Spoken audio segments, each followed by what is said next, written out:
Hello दोस्तों, नमस्कार। मैं गणेश कांडपाल उत्तराखंड के पिथौरागढ़ ज़िले से इन खूबसूरत पहाड़ियों की इन खूबसूरत वादियों में आपका हार्दिक अभिनंदन एवं स्वागत करता हूं। दोस्तों, आज मैं आपको ले चलता हूं रामलीला ग्राउंड की तरफ। रामलीला ग्राउंड में पुष्कर सिंह धामी जी के 3 साल पूरे होने के उपलक्ष्य में बड़ी एक जनसभा का आयोजन किया जा रहा है। चलिए देखते हैं, आपको ले चलता हूँ रामलीला फील्ड की तरफ।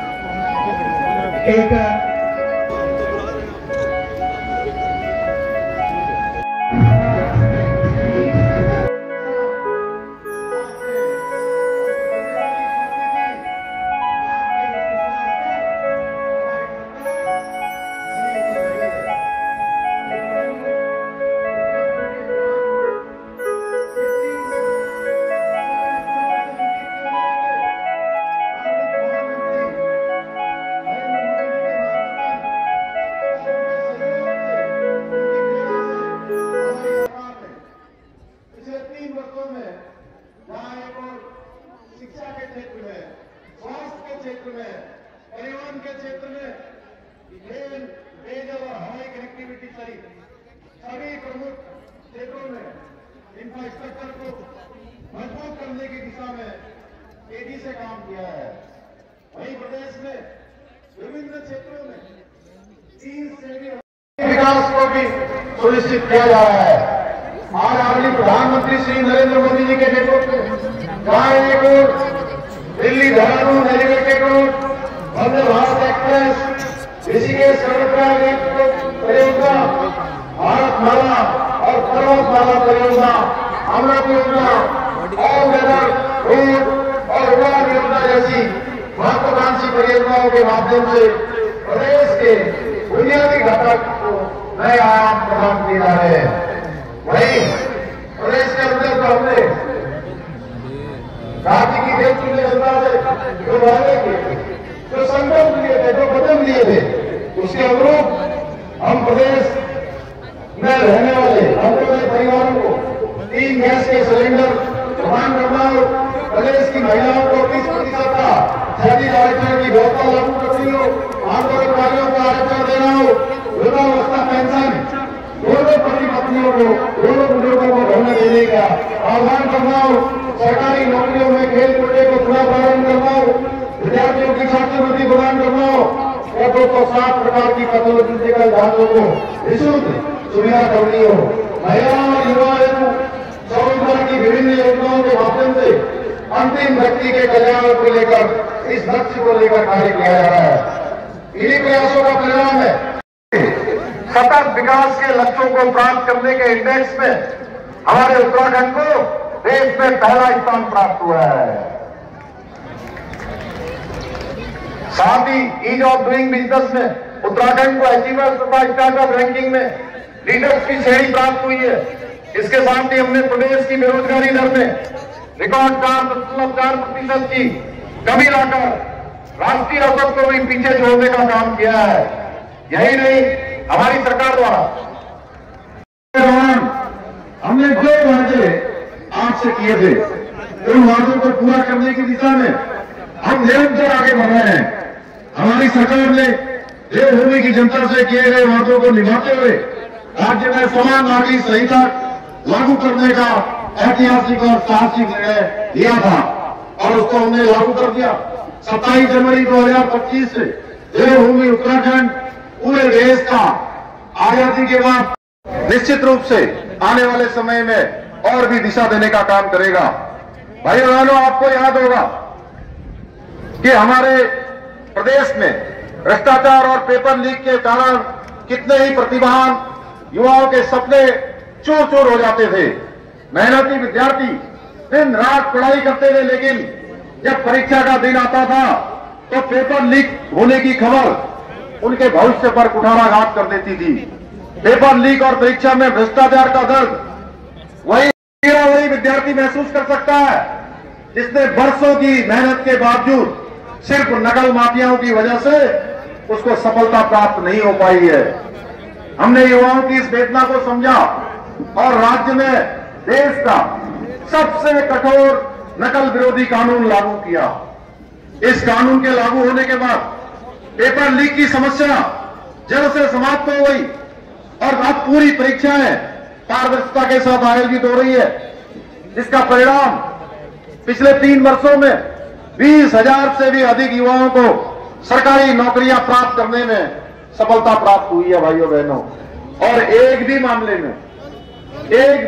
में कोई मामला न्यायालय में नहीं गया, कहीं कोई विवाद की स्थिति पैदा नहीं हुई।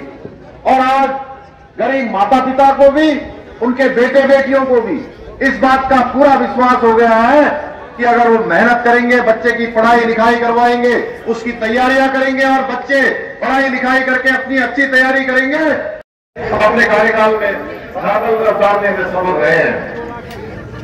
और मुझे विश्वास है कि अगले चुनाव तक हम अन्य वादों को भी पूरा करने में बहुत से आप सबके आशीर्वाद से सफल होंगे। प्रधानमंत्री जी के नेतृत्व नीतियों का परिणाम है प्रदेश की जनता ने डबल इंजन सरकार को दूसरी बार अपार जन समर्थन दिया और हाल ही में संपन्न हुए निकाय चुनाव में ऐतिहासिक विजय राज्य में दिलाकर ट्रिपल इंजन की सरकार बनाने में अपनी मोहर लगाई। देहरादून में तो मैं अपने भाई सौरभ थपलियाल जी को आप सबने ऐतिहासिक विजय दिलाकर कैसे ये बता दिया का विकास की सोच करने वालों का ही समर्थन करती है। इसके लिए मैं देहरादून वासियों का भी कोटि कोटि धन्यवाद देता हूं कि इन्होंने एक ऐतिहासिक विजय 1,05,000 मतों से, भारी अंतर से, 1,05,000 वोट तो कई बार मिलते भी नहीं है, जितना अंतर का। आज यहाँ देहरादून जनपद की विभिन्न योजनाओं के लाभार्थीगण भी उपस्थित हैं। मैं आप सभी को भी शुभकामनाएं देता हूं और आशा करता हूं कि आप सभी इसी प्रकार प्रगति के पथ पर आगे बढ़ते रहेंगे।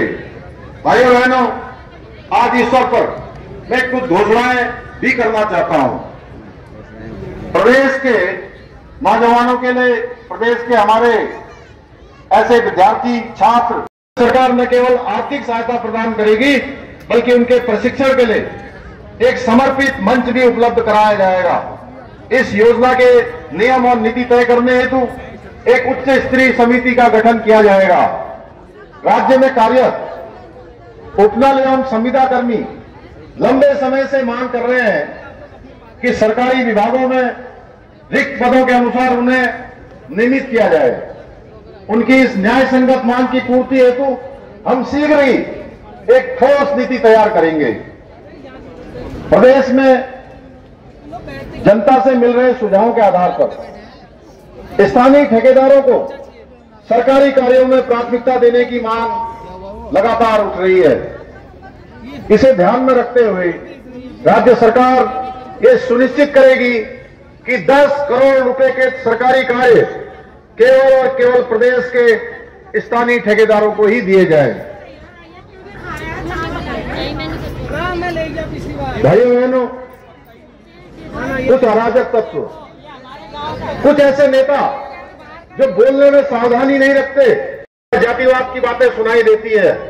पर मैं आज इस मंच से कहना चाहता हूं कि उत्तराखंड का कोई भी व्यक्ति यदि क्षेत्रवाद की बात करता है या जातिवाद की बात करता है तो न केवल उन आंदोलनकारियों के साथ अन्याय करता है जिन्होंने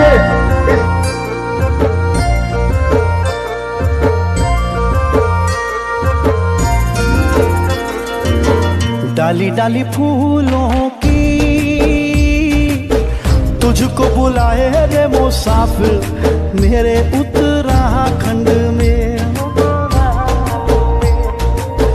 बादलों की ओर के ओढ़नी वादियां गीत सुनाए मीठे मीठे मेरे उत्तराखंड में। हो पिजोरे मेरे पहाड़ को, हो पिजोरे मेरे पहाड़ को। ठंडो पानी ठंडो पानी ठंडो पानी ठंडो पानी। कि आप लोग मंच में आने की कृपा करेंगे।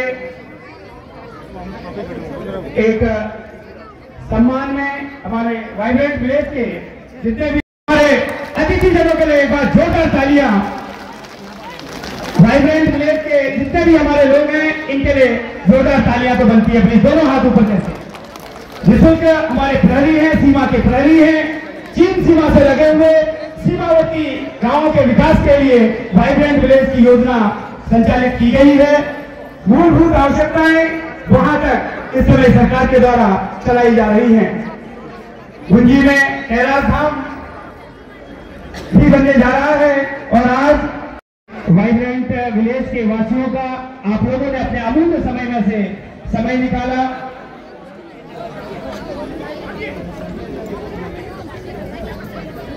आप सभी का बहुत बहुत भी यहाँ पर की गई है। आप सभी से विनम्र निवेदन है कि आप सभी अपने स्थान में बने रहेंगे प्लीज। आइए अब जिन्हें यहाँ पर सम्मानित किया जाना है, हमारी लखपति दीदियां, जिन्हें मैं मंच में आमंत्रित कर रहा हूं।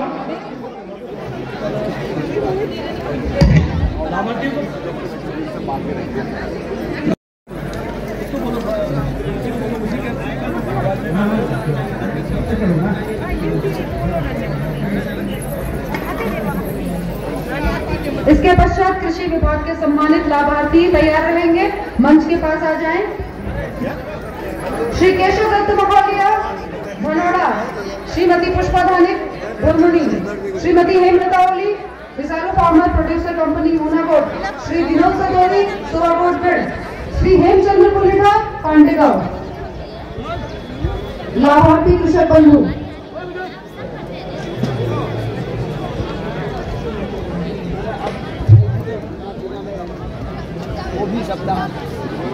इसके बाद जो कल क्रॉस कंट्री दौड़ हुई थी उसमें हमारे जो खिलाड़ी हैं मैं उनके नाम ले रहा हूं। आप लोग मंच पर सारे आमंत्रित हैं।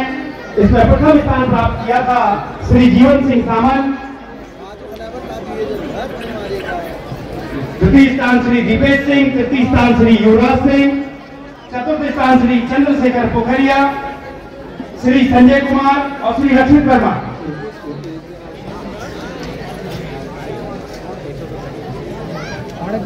तो आप सभी से निवेदन है प्लीज आप लोग अपने स्थान में बने रहेंगे। लंच की व्यवस्था भी यहाँ पर की गई है। बहुत बहुत धन्यवाद लखपति दीदियों का कि आप लखपति के बाद यूं ही उन्नति करें और करोड़पति दीदी आप लोग कहलाएंगे। आप लोग का बहुत बहुत आभार, थैंक यू।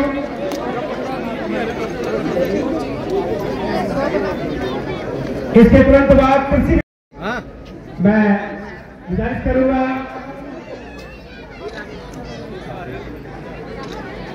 आदरणीय श्री गणेश भंडारी जी को, माननीय गणेश भंडारी जी आप आए और एक ग्रुप फोटोग्राफी भी होनी है। हमारे कृषि विभाग से लाभार्थी यहाँ पर आए हैं, मंच पर आने की कृपा करेंगे माननीय गणेश भंडारी जी।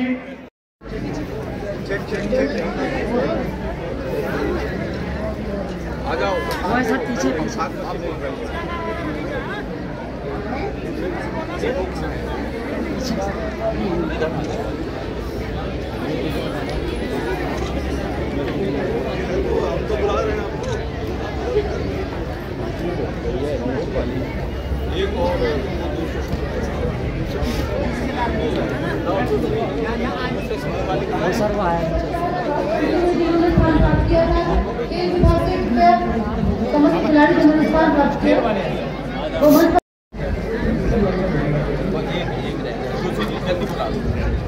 दोस्तों अभी ब्लॉग यहीं पर समाप्त करता हूँ। मिलते हैं अगले ब्लॉग में। तब तक ब्लॉग अच्छा लगे लाइक सब्सक्राइब शेयर कमेंट अवश्य करना। धन्यवाद। जय भारत।